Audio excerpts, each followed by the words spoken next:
एक cabinet minister हैं, वो कहते हैं कि 1947 में जितने भी मुसलमान हैं भारत में, उन्हें पाकिस्तान चले जाना चाहिए था। कैसे देखते हैं आप इसे? दरअसल ये जो ट्यू नेशन की थ्योरी है ना, मजहब के आधार पर ही दो देश बने थे। तो जो ये दरअसल एक शब्द है कट्टरता, और कट्टर बड़ा खतरनाक होता है। तो जो कट्टर मुसलमान हैं उनके लिए हिंदुस्तान नहीं है, जो उदारवादी मुसलमान हैं उनके लिए हिंदुस्तान है। कट्टर मुसलमानों के लिए पाकिस्तान बना था। जिनको कट्टरता आज भी करनी है वो ऐसे किसी के बारे में बोला जाए तो कोई दिक्कत नहीं है। बाकी यहां कौन मुसलमान, कौन हिंदू, कौन सिख, कौन ईसाई, आज से 500,000 साल पहले जाकर के देखो, हमारे पूर्वज एक हैं। जरा प्रगति जी, ये प्रगतिशील बात है? सुमेरा जी, आज से 500,000 साल पहले सबके पूर्वज एक, सबका खून एक, सबका खानदान एक, सबकी प्रकृति एक, सबकी संस्कृति एक, सबकी जड़ें एक। तो भेद किस बात का? तो ये मूल में जाकर के देखोगे तो पाओगे हम सब एक ही हैं। हाँ, एक बात और, हर जाति वर्ग समुदाय के लोगों ने वक्त वक्त पर देश के लिए बड़े काम किए, और हर जाति वर्ग समुदाय में वक्त वक्त पर कुछ ऐसे भी लोग हुए जिन्होंने सामाजिक, आर्थिक, राजनीतिक, धार्मिक तौर पर भूलें की। भूलों को भुलाओ, सब पूर्वजों को एक मानो और उनके नेक रास्ते पर देश को आगे बढ़ाओ। आपस में भेद के बीच मत डालो। इसमें बड़ी गहरी बात है। कुछ लोग एक दूसरे को, उस ब्राह्मण ने उस समय धोखा दिया, उस दलित ने उस समय धोखा दिया, उस मुसलमान ने उस समय धोखा दिया, उसने इस समय ये किया। खराब खराब बात। इतिहास इसी बात को सीखने के लिए होता है। बुरी चीजों से सीख ले, उनको दोहराए नहीं, और अच्छी चीजों से प्रेरणा ले, उससे देश को आगे बढ़ाए। अभी लेकिन ये कहा जा रहा है कि सनातन का अपमान हो रहा है, शंकराचार्य का अपमान किया गया, बटुकों की शिखाएं खींची गई। इसको लेकर कैसे के देखते हैं आप? देखिए, पहली बात तो ये है कि ये थोड़ा खतरनाक स्टेटमेंट है मेरा। भगवान करे डंडे ना पड़े तो अच्छा है। कोई भी व्यक्ति ये कहता है कि मैं 100 करोड़ से ज्यादा लोगों का गुरु हूं। अरे तेरे को गुरु मानने तो कोई, जिसको देखो वही गुरु बना पड़ा है।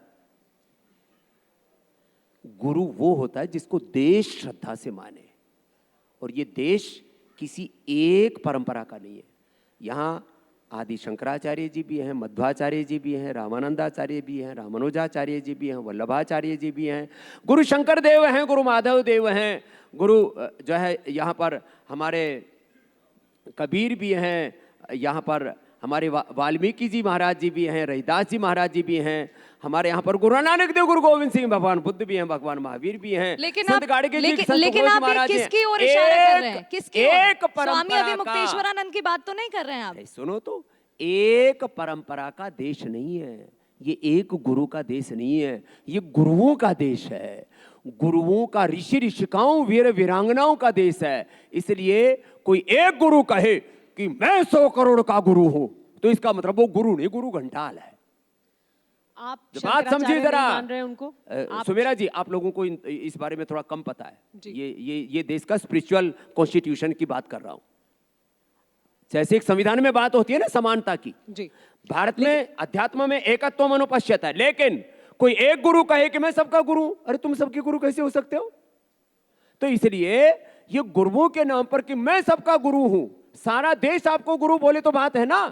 तो ये कोई भी किसी भी तरह से शंकराचार्यों का झगड़ा, जगत गुरुओं का झगड़ा, इसमें हम पढ़ना ही नहीं चाहते। और आप हमको ना डालो तो ये अच्छा, और जितना हमने स्टेटमेंट दे दिया वो भी देश को झिल जाए तो अच्छा है। आप साफ नहीं बोल रहे, ऐसा लग रहा है कि आप बचकर बोलना चाहते हैं इस मुद्दे पर। हेमंत जी थोड़ी मदद करो, इतना बोलने के बाद भी साफ नहीं बता रहे, बताओ।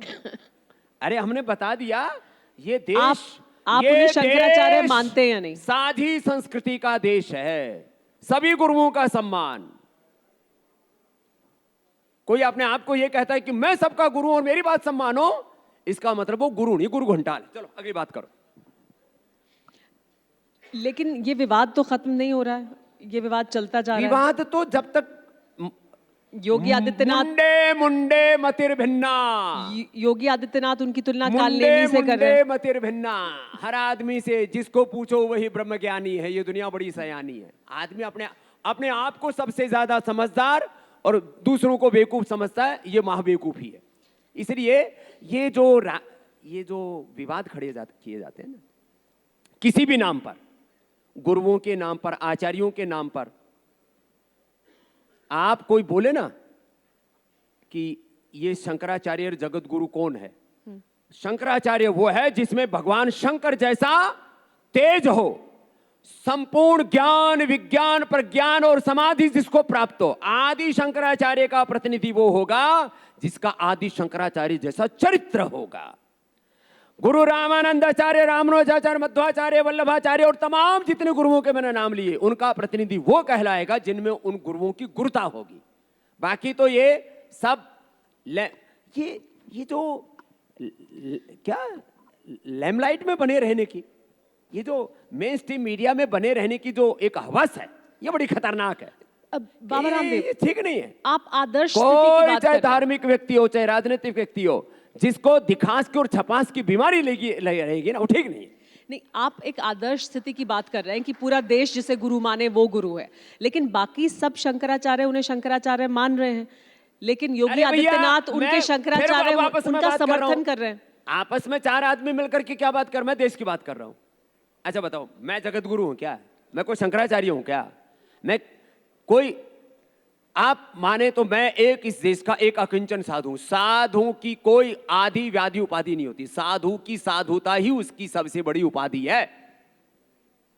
मैं आपको बोल रहा था, मैं स्पिरिचुअल कॉन्स्टिट्यूशन की बात कर रहा हूं। साधु कौन?